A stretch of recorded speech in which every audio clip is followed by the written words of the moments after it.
ልብ ወለድ ዛንታ ወድረዛ ደራሲ ጎይቶም ጊለ ተረኽቲ ሙሴ ግርማጽዮንን ራሄል ዕቁባይን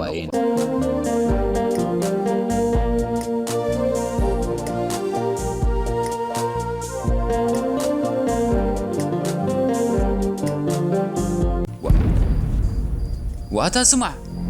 ኣብ ቅድሜን ክዛረብን ክቆያቕን ስለ ዘይደሎ ኸትም ኢለ እምበር ናይዚ ጌርካ ዘለኻ ሓጢያት ተሰካም ባዕልኻ ምዃንካ ፍለጥ ዋታ ኸመይ ዓይነት ፍጥረት ኢኻ እውይ ብምባል ተባሕፀፀ ማለት ኮረፍ በለ ወዲ ረዛን ኩራራ ግን ግብሩ ፈሊጡ ትምሕትም ኢሉ መገዱ ቐጸለ ሰላም ማማ ብረኽቲ ከመይ ሓዲርኪ ሰላም ማማ ብረኽቲ ሰላም ድዩ ብምባል ተመራሪሖም ናብ እንዳበጠበጥ ምስ ኣተዉ ኣምላኽ ይመስገን ዞም ደቀይ ከመይ ሓዲርኩም ብምባል እናስሓቐት ተቐበለቶም ማማ ብረኽቲ ማዕረይ ሕጂ ናይ ሰንበት ጥዕምቲ ቡን ክሰቲና መጺና ደስቲና ዲኺ በላ ወዲ ረዛን ኮፍ ቅድሚ ምባሉ ልብ ወለድ ዛንታ ወዲ ረዛን መበል 135 ክፋል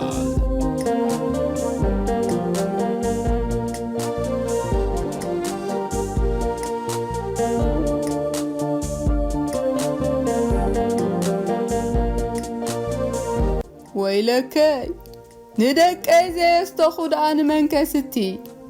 የስተኩም ፈረቓን እምበር ወረብ ቤተ ክርስቲያን ኣርፊደ ሕጂ ስለ ዝኣተኹስ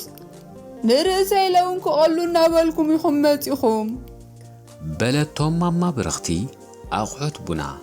እናቐራረበት ቤላሞ ማማ ብረኽቲ መዓረይ ቅለው በሊ ኣደን ደቂ ማሕባር ክንሰቲ ኢና ከማኽለው ዋሃደኮ የላ ግን ኣነስ ማማ ብረኽቲ ኣዴና ዲኺ መሓዛና እኮ ምፍለይ ኣብዩኒ ብምባል ናብ ወዲ ረዛን ጠመተ ኩራራ ማማ ብረኽቲ ሓላል ክልቲኡ ኩራራ ዓርከይ ኣዴናን መሓዛናን እያ ምስ በሎ ኸዓ ጽቡቕ ኣለኻ ወዲ ረዛን ዓርከይ ኩሉ እያ ኣቲ ማማ ብረኽቲ መዓረይ እሞ ኢሉ ትንበለሞ ኩራራ ኢህሞ በለቶ ማማ ብረኽቲ ቅልጥፍ ኢላ ብጎባ ዓይና እናጠመተት ዝመጽእ ዘሎ ሰሙንዳ ናብ ሳዋ ክንከይድ እንዲና ከመይ ጌርና ዓመትን ፈረቓን ክንፍለየኪ ኢና ኣብነ ፊልጶስ ኣቦይ ካብ ኣደይ ንላዕሊ ክናፍቐኪ ማማ ብረኽቲ መዓረይ በላ ኩራራ ነቲ ሒዞሞ ዝመፁ ቡንን ሽኮርን እናቐበለ ዋይ ደቀይ ጸላኢኹም ይፈለ መሬት ምስ ወገሐዳ ናበይ ክትፍለዩታ ሓተተት ማማ ብረኽቲ ብስምባደ ንሃገራዊ ኣገልግሎት ናብ ሳዋ ክንወርድ ኢና በላ ወዲ ረዛን ንኹራራ ቐዲሙ ዋይ እንታይ ሳውኡታ ውልድን ውላድን ዝጠራንፍ ናጽነት መጺልና ኢልና ደጊም ኤሌትራውያን ምፍልላይን ናፍቖትን ሓሳብና ሓዋሩ ተሳናቢትና ክኒና ገጽክና የርኤና ኣናበልናስ ሕጂ ኸዓ ውላድን ውሉድን ሓውን ሓፍትን ዳግም ክፈላለ ዋ ኣይውዕልዎን እምበር እቲ ኣምላኽ ዶ የለን እዩ ወይለከ ፈላለይቲ ሰጊጎም ጠራነፍቲ ደቅና መጺኦምልና ኣናበልና ዝሓለፈ ኸይኣኽለናስ ሕጂ ኸዓ ዳግማይ ስድራ ቤታት ክንፈላለ ብፍጹም ኣይከውንን እዩ ዋይ ዳሓና ጆኹም ዞም ደቂ ብሩኻት እቲ ኣቦ ኩሉ ኣይፈቕዶን እዩ ዞም ደቂ በለቶም ክሳዳ ንላዕሊ ኣንቃሪራ ኣእዳዋ ብምዝርጋሕ ኖ إذا مفللا إزوكو خمتنا يقدم مفللا يكون ماما برخت معري إذا نصبو نغاري مالت نمكلا خالن لمعتن هاغاري الكاز جبر نحصير غزي مفللا يكوي دحركا عمت فرقان كو زلو ايبلا دقس الكا تسيا نحوارو نفلاله دي مسيلكي بلا ودرزان شعو قلت فيلو واي عتاماتيوس وديمو نزخونه يخونسي مفللا اندغناي نود سب زفلالي تفترا وحيال موت كله كلمه فللاي بعلنا نفطر سن منتاينا صلاينا بهيوت خلو يفلاله واي بلس كنو صبو انت خاينوسي كم افكا يكبر رماتي وسودي واي عتا خندم تاس بزاد علكم تساكينكم ماتيخم ك بلو فيركم اتاو بركهم يصنعيو زي ودا يهبكم زمدك اي برخات عين صلايكم كايدفن امان معاسي خزخون زلت منقدخم بمبال واي بونا كشكش بلت ماما برختي نعلت 10 وي 10 حملي مثلا ماما برخت معري دحنجن تبقسو مسبولنا ختمرغانا چاو كنبلكن كنمصندينا بلا كرارا نود رزان قديمو واي كابلكم سسكبلو إلا تمس بلت ماما برختي بدحريو سلستيوم سازيو مالت بزعبو ان حسبو استنتنو دحر قل دقائق دما ماما برختي وعي تخخخ زبلبون عمن كشكش انان كشكشت واي بروح معال تبالو يقبر النازم دكاي إلا مسج نوتهم كا امين امين يغني لما ماما برخت معري يغني لما ماما برختي بلوا كلتيوم كاب حساباتهم تبرابيروم أنت نقا ودي ما تيواس حوخاكوا تعليم ذات أقومي مثلنن أنت نسخاقن بحق خد كؤلو ديخا بلتو ماما برخت شعو في الشخيلة نكرارا هو انت يكوين دا زي كيلو وانا خسب ايدو يكونكن حتى تكرارا تقرمو وا سبعين سبيتن زيبلنا تنقا ودي انت خونسي اتبرخا كم زختما توتو حيكونن امو عولاي تولاي كمش عدي حنكلني كيتبل ينبر بغالا يكونكن بلتو في الشخطة السنع عولاي تولاي كمش عدي حنكلني مالتيو مبع تطحي يخون بزي قدس كريه كيدحان نغيط راي سسرينا خنرينا دحركا نبيننا يكوننا نكون خيزلنا أبز ختما زلا من إسي ود حالات تخون ود دهران ود ماما تخون ود بابا كليات بيقس زلا دحار أزمارينون تكن موصي سنين يوم ماما برخت غساني بلا كرارا عتبيلو أنت نقا ودي أزمارينو دامو عبين أيقوبون سنجرون ويو شقرن مكران كمكت واي قوبا حاز كواتد كموسي عبرخا خقوي يخيلي الكايو أي مثلنن إذا أتوم عبرخان سنجرون داد دحرت ألبقعن مسعنان الناقويا يزعبيو دق غتت رايوم زخلوو نسغاتكم دا ويدكم دا عانكيفكم اكوا زي تفلتو مايو نابرا برخا بيكت كلوو بلتو ماما برخت معري تقاقي فرق خابزوم تقاري لوم ناصنت زمصو تقادلتكو دقها تمايو دحراز مارينو مالتكو فقر سب مالتيو فقر سب تليكا خا ንሽግር ብሓባር ስለ ትገጥሞ ይከብደካን እዩ በላ ወዲ ረዛን ኣብ መንጎ ዘረብኦም ኣትዩ ሓቂ ወዲ ረዛን ዓርከይ ኣዝማሪኖ ማለት ኣብ ፍቕሪ ኣብ ሓድነት ኣብ ምሕዝነት ኣብ ምትሕግጋዝ ኣብ ምክብባር ኣብ ለውጢ ማለት ኣብ ዕቤትን ስልጣነን ኣብ መኽባር ወለድን ምሁራትን ኣብ ምሕጋዝ ንኣሹን ዓበይትን ኣብ ርእይቶን ነቐፌታን ኣብ ንሽግር ምግጣምን ምፍታሕን ኣብ ምብልሓትን ምፍልሳፍን ኣብ ንሓድሕድካ ኣሕሊፍካ ዘይምሃብ ኣብ እምነትን ሓድነትን ኣብ መኸተን ጽንዓትን ብዓብዩኻ ወትሩ ንሓቂ ደው ዝብል ራጅል ማለት እኮ ማማ ብረኽቲ መዓረይ ካልእ ትርጉም የብሉን በላ ኩራራ እውን ዕትብ ኢሉ ወይ ኣታነጋ ወደይ እዚ ዝማሪኖ ከምዚ ዝበልካዮ ዝወፆ ዘይብሉ ፊኖ እንተኾይኑ ዳሞ እቲ ሰራቕን ዓማፅን እቲ መታለልን ሓሳውን እቲ ፈላላይን መጠቆስን እቲ ተብኣስን መዕገርገርን ከዳ እንታይ ዳሉ ዝበሃል ብምባል ተገሪሙ ሓተተቶ ማማ ብረኽቲ ህዋ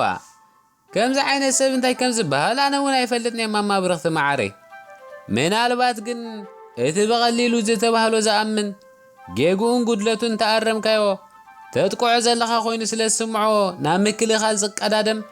ርእሰ ተኣማንነት ዘይብሉ ጸቢብን ሓፂርን ኣተሓሳስባ ዘለዎ ሕፅረት ትምህርትን ብቕዓትን ዝጎደሎ ድሑር ገታርን ደረቕን ሰብ ንሱ ከይከውን ትፋራ ዝብልዎ ምስ በለ ኩራራ ማማ ብረኽትን ወዲ ረዛንን ካዕካዕ ኢሎም ሰሓቑ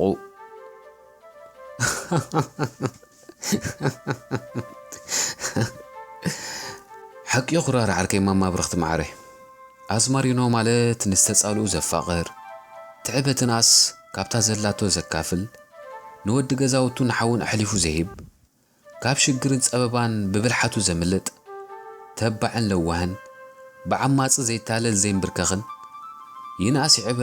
ይሕመቕ ይጸብቕ ስራሕ ዘይነዕቕ ሰብ ዘኽብር ብፍላይ ድማ እንደቂ ኣንስትዮን ዓበይትን ብዓብኡ ኸኣ በጃዝ ፎቶን ዘፍቅሮን ዓርኩ ክሓልፍ ድሕር ዘይብል ጅግና ማለት እዩ እምበር ኣብ ከተማ ኣስመራ ስለ ዝተወልደ ጥራይ ኣይኮነን ኣዝማሪኖ ጽዋዕ ስለዚ ኩሉ ወዲ ኣስመራ ኣዝማሪኖ ይኽበሃል ዝከኣል ኣይመስለንን ምኽንያቱ ክንደይ ኣለዉ ኣብ ገጠር ተወሊዶም ዝዓበዩ እዚ ንብሎ ዘለና ናይ ኣዝማሪኖ ባህሪ ዘለዎም ኣሕዋትናን ኣሓትናን ክንደይ ከ ኣለዉ ኣብ ከተማ ኣስመራ ተወሊዶም ዓብዮም ከለዉ ባህርን ባህልን ኣዝማሪኖ ዘይብሎም በለ ወዲ ረዛን ብግድኡ ዋይ ጽቡቕ ሓራይ ደሓን ይኹነልኩም ዞም ደቀይ ብሩኻት ዋይ እንኩመ በሉ እንኩመ ዝቑርሱ ብንቁረሱልና መንኩም ይዝዓቢ በለቶም ማማ ብረኽቲ ቅጫ ስርናይ ዝሓዘ መብልዒ ቁርሲ ንኹራራ እናቐበለት ህዋ ኣነ ደዓ ብንስኻ ወዲ ረዛን ዓርከይ ሓተተ ኩራራ ፍሽኽ ኢሉ ባችድ ኣታታኾንካታ ነዛ ቅጫ ክትቆርስ ዘልኻስ ኣነ ይዓቢ ትብላ ኣለኻ ሃባ ኣነ ይዓቢያኽ በሎ ወዲ ረዛን እውን እናሰሓቐ ህዋ መዓዝ ኢኻ ተወሊድካ ንስኻ ወዲ ረዛን ዓርከይ ሓተተ ኩራራ ደጊሙ ኣነ ዳ ወረቐት ጥምቀተይ ከም ዝሕብሮቶ ኮይኑ 3 ሰነ 1963 ዓመተ ምህረት ግእዝ ሓሙስ መዓልቲ እየ ተወሊደ ብፈረንጂ ክንደይ ዝኸውን ዘሎ እሞ እስከ ጽናሕን ቀይሮ እወ 10 ሰነ 1971 ዓመተ ምህረት ማለት እዩ ምስ በሎ ኸኣ ህዋ እሞ ኣነ ብዓመት ዓብየካ ወዲ ረዛን ዓርከይ ዕለቱን ወርሕን እኳ ይዝክሮን እምበር ኣብ 1970 ዓመተ ምህረት ከም ዝተወለድኩ ግን እፈልጥ እየ በሎ ኦኬ ደሓን ቁረሶ በል ኩራራ ዓርከይ ምስ በሎ ኸኣ ኩራራ ነቲ ማማ ብረኽቲ ዘቐበለቶ መብልዒ ቁርሲ ኣብ ምድሪ ኣቐሚጡ ኢዱ ማይ ክሕፀብ ተንስአ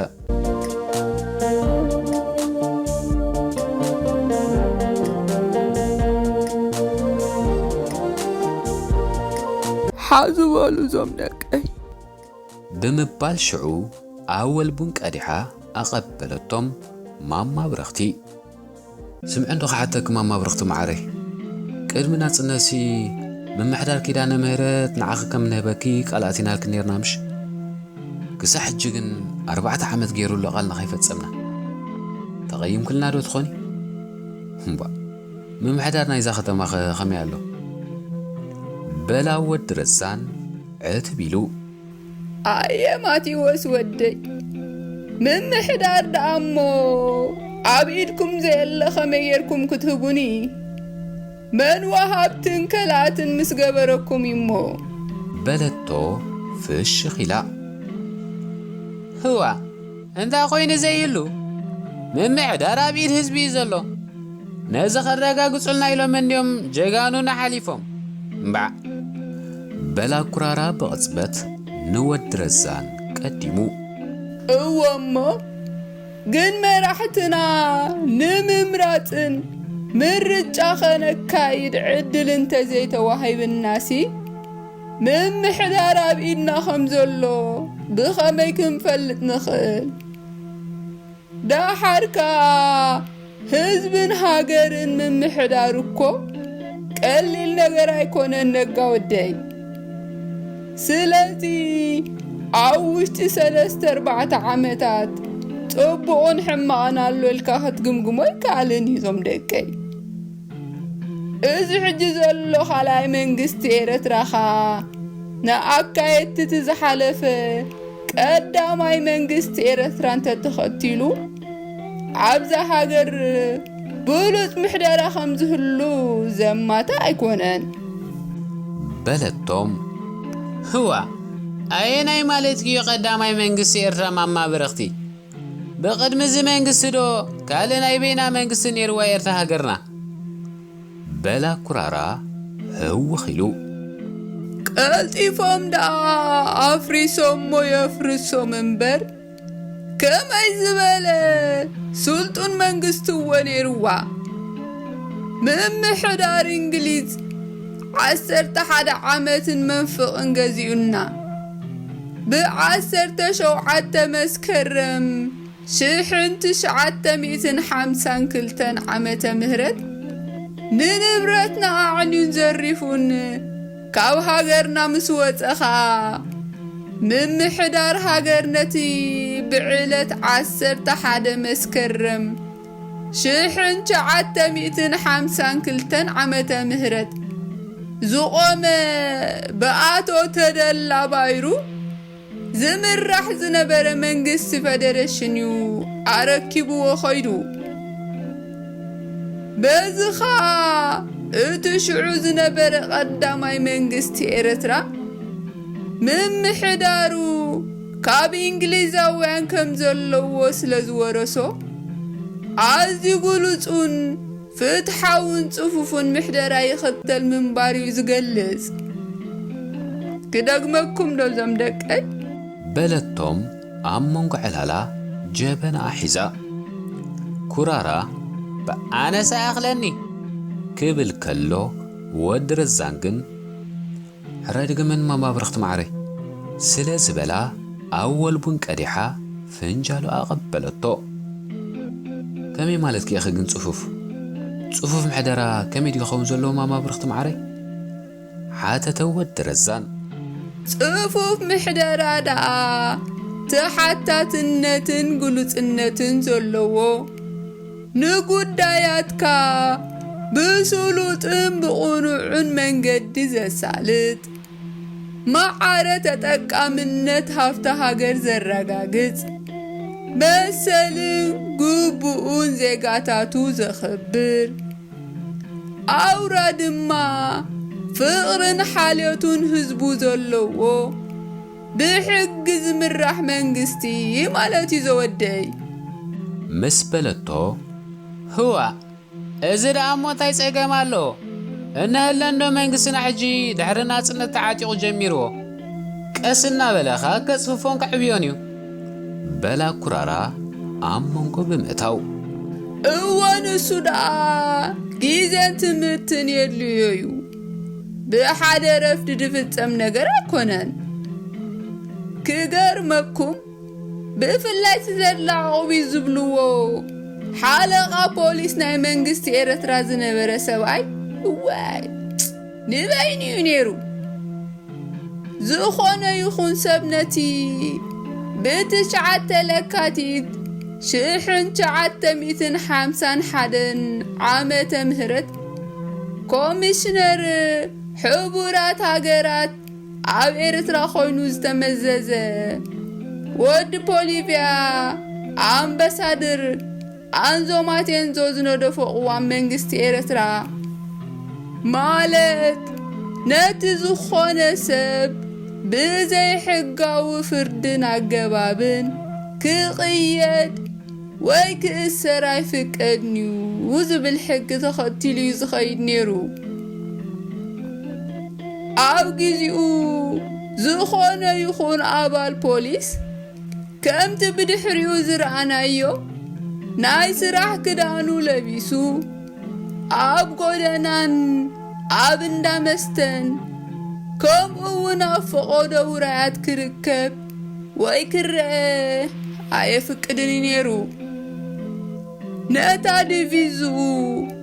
ኣብ ግዜ ስራሕ እንተዘይኮይኑ ኸኣ ካብ ስራሕ ምስ ወፀ ግን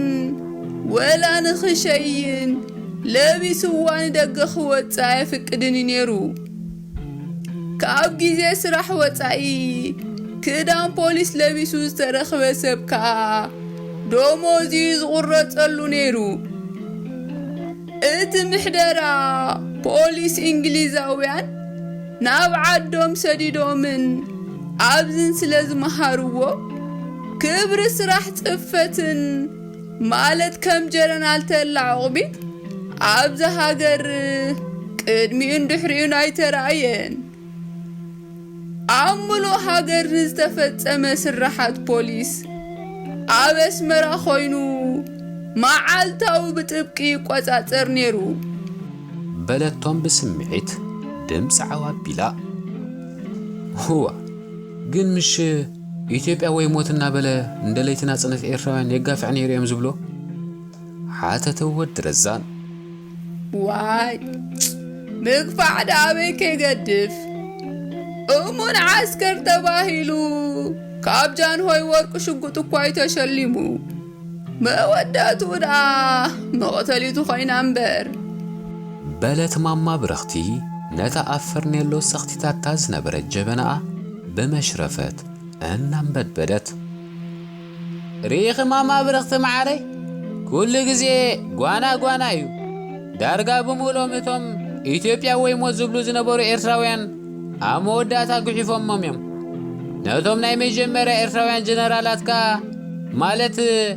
ንጀነራል ኣማ ሚካኤል ዓንዶምን ንጀነራል ተድላ ዕቕቢትን እውን ቀቲሎሞም በላ ኩራራ ብግድኡ እወን እሱ ዳ ነጋ ወደይ ካብ ምስዓም ጓናስ መፍጋት ሓዊ ይበልፅ እኮ ተባሂሉ እዩ ከም ሓውኻ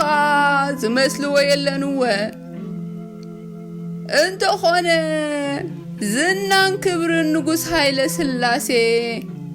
ኣብቲ እዋን ኣብ ዓለም ኣዝዩ ጉኑን ስለ ዝነበረ አንኳይዶ ንሕና ብብዙሕ ነገራት ንመሳሰሎምሲ እቶም ብዙሕ ዘይመሳሰልዎም ሃገራት ኣፍሪቃውን እንተኾነ ኣብ ትሕቲኦም ክኾኑ ይብህጉ ስለ ዝነበሩ ገሊኦም ኤርትራውያን በዝም ብኻልን ምኽንያት ተታሊሎም ኢትዮጵያ ወይ ሞት እንተበሉ ከም ገበን ክቁጠረሎም ኣይግባን እዞም ደቀ ብሩኻት እቲ ኩነት ሽዑ ካሊኡ ነይሩ መልክዑ በቲ ናይ ሽዑ ዓይኒ ጌርና ድማ ክንጥሙቶ ዘለና በሉ ኣርእስትና ብዛዕባ ምሕደራ እንዲ ነይሩ ናብኹን ምለዞም ደቀይ ንዘረባ የምጾ ንሓመድካ ድጉሪ የውጾ ስለ ዝኾነ ግን ዘረባ ምጽዎ ናብ ካላላጊስና ጸኒሕና በለቶም ቀደም አስመራ ከምዝ ሎሚ ጸለሎ ኸይተኸደነት ከላ ከምቲ ሽማ አስመራ ጻዕዳ እናተባህለት አማርሻ ቤዲታት ዝወደቐ መግቢ ከይነገፍካ ልዕልካ ክትበልዕ ዝኽእል ጽሬት ነይሩዋ ከንቲባ ሓረጎት አባይ ጀረናል ተላ ኦቢትካ ንግሆ ብማኪኖም እናኸለሉ ሓደር ክስመራ ዓደይ ከይበልዋ ናብ 4 ኣፍ ደጌታት ከይበጽሑን ናብ ስርሖም ኣያትውን እዮም ነይሮም ሽዑ ኣብ መንገዲ ደው ኢሉ ወይ ኮፍ ኢሉ ዝልምንን ዝሽቅጥን ሰብካ ወላ ሓደ ኣይነበረን እዚ ሕጂ ሕክምና ኮይኑ ዘሎ እንዳምን ኢትዮጵያው ዝበሃል ገዛ ኣብዚ ጥቓ ገዛይ ስለ ዝኾነ ካብ ስርሖም ውፅእ ምስ በሉ ገለ ወተሃደራት ከተማ ምን ኢትዮጵዮ ተሓቢኦም ናብዚ ገዛይ ይእለዩ ነይሮም እዮም ሓደ ይብለኒ ሽዑ ሓደ ጊዜ ደጀዝማት ሓረጎት አባይ ከም አመሎም ሓደ ንግሆ ንኸተማ አስመራ እናዘሩዋ ኸለዉ ሓንቲ ሰበይቲ ኣብ ጎኒ ሲኔማ ሓማሴን ኮፍ ኢለን ስለ ዝረአይወን ናብ ስርሖም ምስ ኣተውኻ ብቐጥታ ደብዳቤና መማሓዳሪ ናይቲ ከባቢ ጽሒፎም እንታይነት ናይታ ሰበይቲ ክጻረኽ ኣዘዝዎ ኣማሓዳሪ ናይቲ ከባቢኻ ከይወዓለን ከይሓደረን ኩነታታ ሰበይቲ ኣጻረዩ ድኻ ኣብ ልመና ዝተዋፈረት ሰበይቲ ምዃና ብጽሑፍ ምስ ሓበሮም በሉ ሕጂ ቐልጢፍኩም ካብኡ ኣሊኹም ዝግባእ ሓገዝ ሂብኩም ናብ ገዛ ኣፋኑዋ ዝብል ደብዳቤ እንደገና ከም ዝጸሓፈሎም ሓቢሩኒ እዚ ዝብለኩም ዘለኹ ሰነዳት ኩሉ ኣብ መዘጋጃ ቤት ኣሎ ዞም ደቀይ በለቶም ክሳዕ ክንዲኦም ነስመራ ከናኽንዋ ነይሮም እዋ መዓስ እዚ ጥራይ ወረኻል ኣሎ ነስመራ ልክዕ ከም በኽሪ ጓሎም እዮም ዝከናኸንዋ ነይሮም ከንቲባ ሓረጎት ወዲ 4 ኣስመራ እንዲኦም ከዓ ኩሉ መሬት ዓድታት ወሰናስን ኣስመራ ኣብ 1969 ዓመተ ምህረት በማሓዳሪ ኤርትራ ነበር ራስ ኣስራት ካሳታት ተመቒሉ ንደቂ ዓድን ንዘይደቂ ዓድን ክዕደል ከሎ 4 ኣስመራ ግን ደጀዝማት ሓረጎት አባይ ስለ ዝተኸላኸሉላ ከምቲ ካልእ መሬትን ዓድታትን ተተመቒሉ ንኣባይቲ ብምዕዳል ክኽተም ኣይከኣለን ብኡ ድማዩ ክሳዕ ሎሚ ኣብ ውሽጢ ኣስመራ ሃዳሙን ኣጓዱን ሃኒፁ ምስ ጥሪቱ ህይወት ገጠር ዘካይድ ዘሎ ከንቲባ ሓረጎት ኣብ ከተማ ክዞሩ ከለዉ ዝረአይዋ ዝተፈሓረ ጽርግያ ወይ መንገዲ ኣጋር ንጽባሒቱ ተጸጊና ክትውዕል ግድን ነይሩ በለቶም እቲ ብፌደራስዮን ዝቆመ መንግስቲ ኤርትራ እምበኣር ክሳዕ ድሓር ምትእትታው መንግስቲ ኢትዮጵያ በዚሕዎ ዝባላሾ ኣብ ፈለማ ምሕደርኡ ተሓታትነትን ግሉጽነትን ዝነበሮ ብሕጊ ዝምራሕን ዝካየድን ጽፉፉን ምዕብሉን መንግስቲ ነይሩ ዋይ ዕለቱ መዓዝ ከም ዝነበረ ብልክዕ ክዝክሮ ይከኣልኩን እምበር ኣብ 1953 ዓመተ ምህረት እንታይ ተፈጺሙ መስለኩም ዘምደቀይ ብምባል ነኽልቲኦም ኣዒንታ ኣጨምቲላ ጠመተቶም ማማ ብረኽቲ እንታይ ተፈጺሙ ማማ ብረኽቲ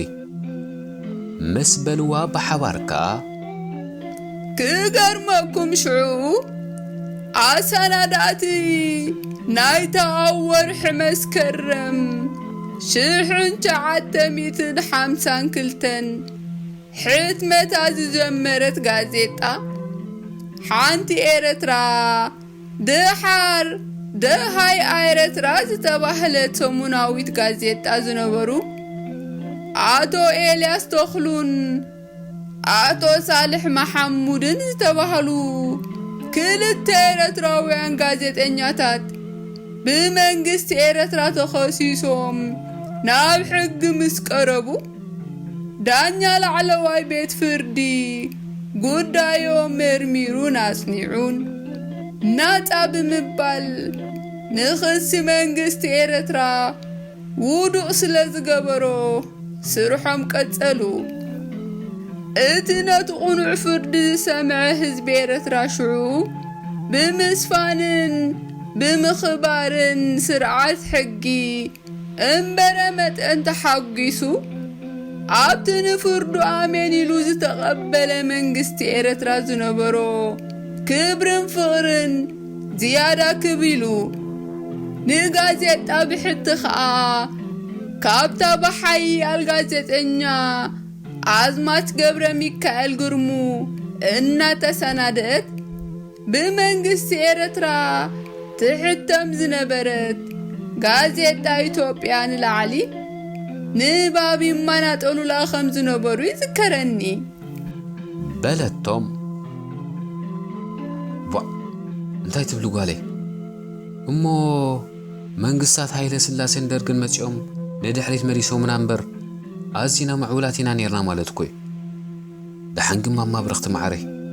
ሕጂ ኤርትራውያን ብዘይዳ አታውነት መንግስቲ ኢትዮጵያ ባዕልና ህንጸትናን ዕቤትናን ኣብ ሓጺር ግዜ ዘረጋግጽ ካብቲ ሽዑ ዝነበረ ናይ ፌደሬሽን መንግስቲ ዝጸፈፈን ዝበለጸን መንግስቲ ክንተክሊና ግድብልክን በላወድ ድረዛን መመልከቲቶ ጻብዕቱ እናወጣወጠ አፍጋይ ሰዓር ማቲዎስ ወደይ ሓላል እንዲኻ ፍረጻማን ቃልስናን መስዋዕት ለቅናንዳ ንስይኮ በለቶ ማማ ብረኽቲ ነታ ትግፍል ዝነበረ ጀበና እናውረደት ህዋ እዝዳ እንታይ አፍጋይ ሰዓር ዘብላሎ ማማ ብረኽቲ ማዕረይ እነህለንዶ ድሮ ኸማን ጀሚሩ ንምንታይ ኢሎም ዲዮም አቦታትናን ኣሕዋትናን ተጋዲሎም ነቲ ጽፉፍ ምንባሩ ብዓይነ ኽሪኽ ዝመስከር ኩሉ ዳሓር መንግስቲ ኢትዮጵያ ብዓመፅን ተንኰልን ዘፍረሶ መንግስቲ ኤርትራ ዳግም ብዝበለጸ ንምትካሉ ንምቕጻሉ እንዶ ይኮነን ን30 ዓመታት ተቓሊስና ብጽንዓት መኪትና ተዓዊትና በለ ኩራራ እትቢሉ